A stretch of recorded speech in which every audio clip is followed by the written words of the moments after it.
Kita merujuk kepada usul tergempar yang saya bawakan pada minggu lepas yang dipanggil hari ini, usul menangguhkan mesyuarat di bawah Peraturan Mesyuarat 18 yang ditolak dalam kamar oleh Tan Sri Speaker di bawah Peraturan Mesyuarat 23(1)H.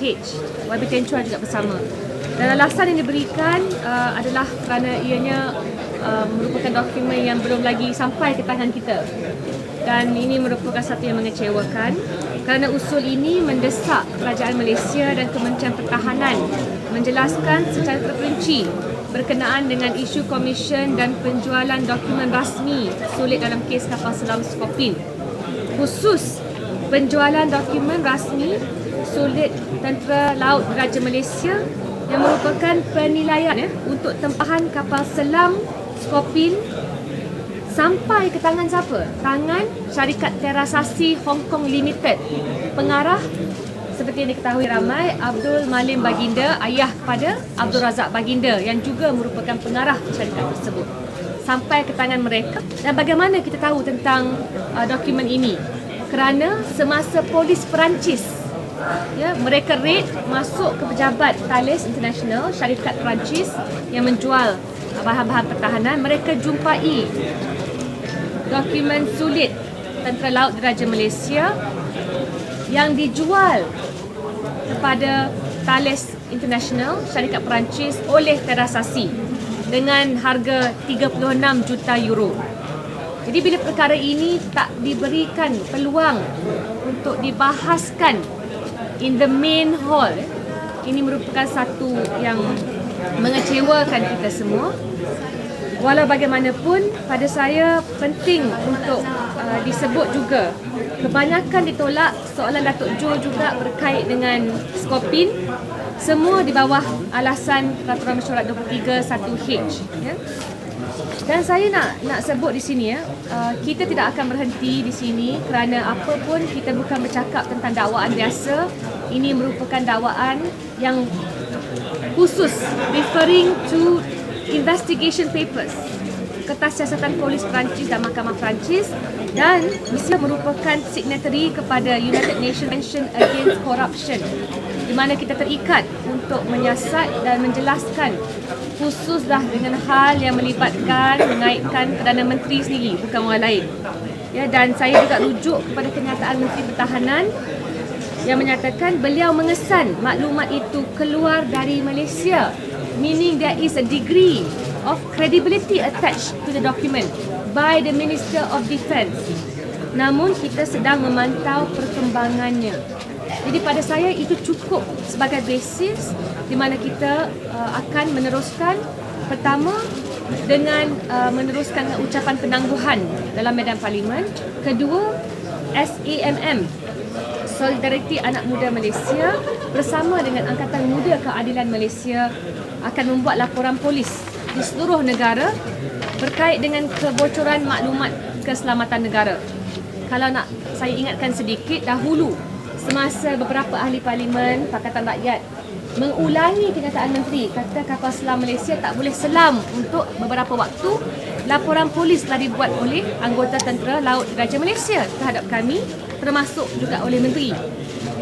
Tapi sekarang dokumen rasmi, kita juga buat laporan polis supaya disiasat dengan seberapa segera. Itu yang isu yang kedua. Dan yang saya fikir di sini adalah sehingga ke hari ini Perdana Menteri tidak berkata apa-apa, tidak ada langsung satu patah perkataan menjawab segala dakwaan ini.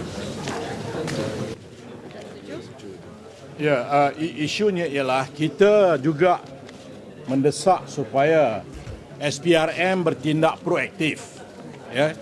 Sebab sekarang ini isu komisen pembelian kapal selam bukan saja dibincangkan di kawasan Asia Tenggara, malah Parlimen Malta juga bincang tentang isu komisen Malaysia dan pembunuhan Atatürk di Malta yang dibawa oleh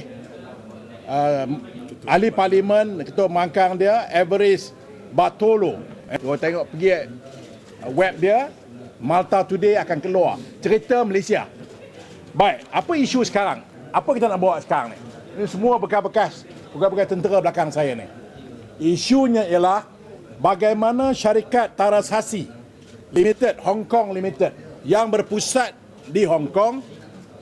Tarasasi ialah milik Razak Baginda dan bapa dia, Malim Baginda, yang dapat semua maklumat tentang keperluan kapal selam kita. Dia jual maklumat ni kepada pembekal. Itu isunya. Dia jual maklumat keperluan kita kepada pembekal syarikat kapal selam di Perancis. Sudah tentulah bidar ni tahu apa harga yang nak letakkan. Isunya SPRM misi siasat. Siapa pemilik transaksi? Dia ialah dua orang rakyat Malaysia, Razak Baginda dan bapaknya Malim Baginda. Kita nak SPRM hari ini. Jangan tunggu rakyat lapor dah. Kita buka cerita di bangunan parlimen ini, yang mulia ini. Kita nak SPRM pergi cari siapa pemilik transaksi Hong Kong Limited. Mereka ialah dua orang rakyat Malaysia. Bagaimana mereka mempunyai maklumat semua spek yang diperlukan oleh kerajaan Malaysia dalam pembelian kapal selam. Mereka jual kepada pembekal kapal selam. Mereka dapat duit sebanyak 36 juta euro. Sekarang kita cabar SPRM. Cepat sangat, pantas sangat bergerak. Dan kita nak tahu bagaimana seluruh dunia dah tahu dah. Seluruh dunia. Bahawa Tarasasi lah yang membekalkan maklumat ini kepada pembekal kapal selam. Takkanlah SPRM nak tunggu kita buat laporan polis. Ya? Sebab itu bekas-bekas pegawai tentera belakang kita, mereka kecewa. Bagaimana maklumat begitu penting. Bocor. Dan ini baru satu kes. Kita tak tahu lagi kes-kes keselamatan yang lain. Dan saya ulang dua perkara. Saya nak ulang sekali. Yang pertama, isu Komisen Pembelian Kapal Selam dibincangkan di Malta Parlimen. Dan yang kedua, bagaimana Tarasasi Hong Kong Limited yang dimiliki oleh rakyat Malaysia jual maklumat kita kepada pembekal kapal selam. Kita nak SPRM. Di saya juga soalan saya ditolak dan insya-Allah kita akan masuk dalam parlimen dan saya akan bantu YB Nurul untuk. Speaker menyatakan bahawa sekarang parlimen belum terima apa-apa dokumen rasmi dan ini semua andaian. Ini mungkin adalah kerana speaker atau setengah-setengah ahli parlimen di Malaysia tidak faham prosedur kehakiman di Perancis.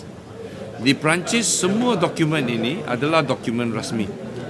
Dan 153 dokumen dipegang oleh hakim. Yang hakim putuskan kes ini diteruskan, maksudnya kalau dalam sistem sistem British di Malaysia ini, maksudnya dia sudah melalui prima facie. Prima facie over. It's almost like calling for defence. So sekarang maksudnya ialah dokumen ini sudah mencukupi bagi hakim untuk teruskan perbicaraan. Okey, apa yang terjadi dengan ini? Dokumen-dokumen ini tidak kita, wartawan tidak boleh publish. Wartawan juga tidak boleh pegang. Tetapi semua dokumen ini diserah kepada hakim pengadu, iaitu peguam pengadu, iaitu Joseph dengan William Bodon yang mewakili Swaram. Dan Swaram berhak untuk membacanya tapi tidak boleh share kepada media. So, maksudnya bila seseorang peguam yang mengandangi kes ini membuat pengumuman bahawa ada dokumen, maksudnya beliau pegang dokumen itu. Dan mereka baca dan dibaca oleh Swaram. Hanya dalam undang-undang Perancis tidak boleh kita edarkan dokumen ini sehingga perbicaraan bermula. Itulah sebab speaker tidak boleh menyatakan ini andaian. Kalau menyatakan begitu, maksudnya mereka tidak faham sistem perundangan di Eropah ini, yang khususnya oleh Perancis. Itulah sebab kita desak supaya perbahasan harus dimulakan, sebab ini adalah bukti. Ini adalah bahan bukti yang kerajaan harus jawab.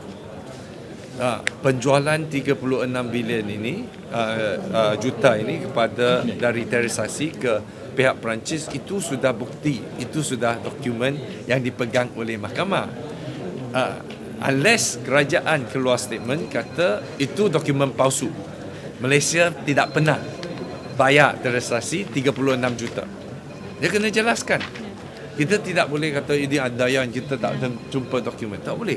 Dia kena jawab.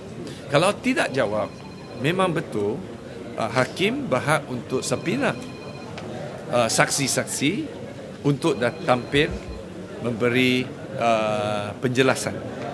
Mungkin sebelum itu kita belum tahulah bila hakim rasa ada perlunya untuk hantar subpoena. Tapi yang kita rasa kecewa ialah sebelum bermula hakim mula proses subpoena, saksi-saksi yang melibatkan pegawai kerajaan, pemimpin kerajaan sudah mula mengambil sikap bahawa mereka tidak akan layan, tidak akan mengindaikan perkara ini. Ini juga amount to sebagai penghinaan terhadap sistem perundangan atau sistem mahkamah. Jangan kita anggap ini adalah hak mahkamah negara lain supaya negara kita tidak perlu hormati. Itu salah, sebab kalau kita uphold rules of law, kita bermaksudnya kita menghormati proses undang-undang di mana-mana tempat.